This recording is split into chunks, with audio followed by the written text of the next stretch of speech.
తెలంగాణలో ఎమ్మెల్సీ ఎన్నికల ప్రచారం ముగిసింది. 2 చీటర్స్, ఒక పట్టభద్రుల స్థానాలకు ఈ నెల 27న పోలింగ్ జరగనుంది. మార్చి 3న ఫలితాలు వెలువడనున్నాయి. ఈ ఎన్నికల కోసం హోరాహోరీగా ప్రచారం చేసిన కాంగ్రెస్, బీజేపీ పార్టీలో తమ మైక్లన్నీ క్లోజ్ చేసుకున్నాయి. తెలంగాణలో 2 టీచర్స్ ఎమ్మెల్సీ స్థానాల్లో 15 మంది అభ్యర్థుల బరిలో నిలవగా పట్టభద్రుల స్థానంలో 56 మంది పోటీలో నిలిచారు. ఈ ఎన్నికల్లో కాంగ్రెస్, బీజేపీ మధ్య తీవ్ర పోటీ ఉండనుంది. గెలుపుపై ఇరు పార్టీల్లో ధీమా వ్యక్తం చేస్తున్నాయి. మరోవైపు ఎమ్మెల్సీ ఎన్నికలకు బీఆర్ఎస్ పార్టీ దూరంగా ఉంది.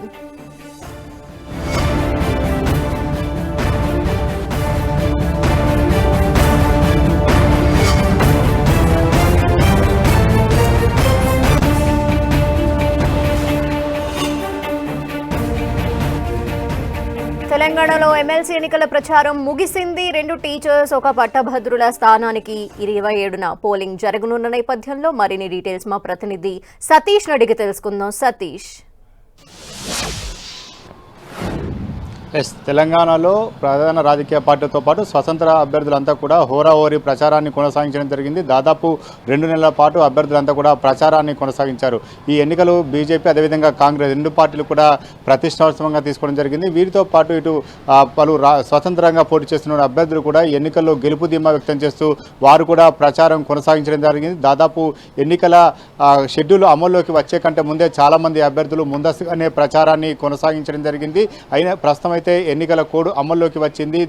దాదాపు 48 గంటల పాటు సైలెన్స్ పీరియడ్ అనేది కొనసాగుతుంది. ఈ సైలెన్స్ పీరియడ్లో ఎవరు కూడా రాజకీయ సంబంధమైనటువంటి ప్రచారాలు కావచ్చు, సమావేశాలు కావచ్చు, సభలు కావచ్చు, ఇవన్నీ కూడా నిషేధాజ్ఞల కిందికి రావడం జరుగుతుంది. వీటితో పాటు ఎవరు కూడా రాజకీయపరమైనటువంటి అంశాలతో ఉన్నటువంటి ఎస్ఎంఎస్లు కూడా చేయడం కూడా నిషేధంగా ఉంటుంది. 144 సెక్షన్ అమల్లోకి రావడం జరుగుతుంది.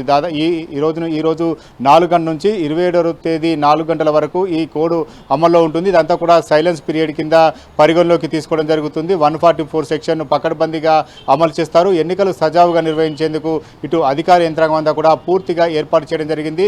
27వ తేదీ ఉదయం 7 గంటల నుంచి సాయంత్రం 4 గంటల వరకు పోలింగ్ అనేది కొనసాగుతున్న నేపథ్యంలో అప్పటి వరకు కూడా ఎలాంటి అవాంఛనీయ ఘటన జరగకుండా ఇటు ఎన్నికల అధికారులు, పోలీసులు అంతా కూడా భారీగా బందోబస్తు ఏర్పాటు చేస్తున్నారు. ప్రస్తుతం అయితే హోరాహోరీగా ప్రచారం కొనసాగిన నేపథ్యంలో ఇటు ప్రధాన రాజకీయ పార్టీ అయినటువంటి కాంగ్రెస్ అదేవిధంగా బీజేపీ ఈ ఎన్నికలను చాలా సీరియస్గా తీసుకున్నాయని చెప్పుకోవచ్చు. గతంలో కంటే ఈసారి జరిగే ఎన్నికలు చాలా ఆసక్తి రేపుతున్నాయని చెప్పుకోవచ్చు. ప్రధానంగా గ్రాడ్యుయేట్స్ సంబంధించినటువంటి ఎన్నికలలో ఇటు కాంగ్రెస్ అదేవిధంగా బీజేపీ ఇరు పార్టీలు కూడా తమ గెలుపు ధీమాను వ్యక్తం చేస్తూ ప్రచారాన్ని కొనసాగించాయి. వీరితో పాటు స్వతంత్ర అభ్యర్థిగా పోటీ చేస్తున్నటువంటి ప్రసన్న హరికృష్ణ కావచ్చు, బీఆర్ఎస్ నుంచి స్వతంత్ర అభ్యర్థిగా వేసినటువంటి రవీందర్ సింగ్ కావచ్చు, చాలామంది కూడా తమ అదృష్టాన్ని పరీక్షించుకోబోతున్నారు. దాదాపు 56 మంది అభ్యర్థులు ఎన్నికల్లో పోటీ చేస్తున్న నేపథ్యంలో ఎవరికి విజయం దక్కుతుందనేది మాత్రం ఆసక్తిగా మారింది. దాదాపు 3,55,000 పైచిలకు ఓటర్లు, గ్రాడ్యుయేట్స్ ఓటర్లు ఈ ఎన్నికల్లో ఓటు హక్కు వినియోగించిన నేపథ్యంలో మొత్తానికైతే ఈ ఎన్నికలు ఆసక్తి రేపుతున్నాయి.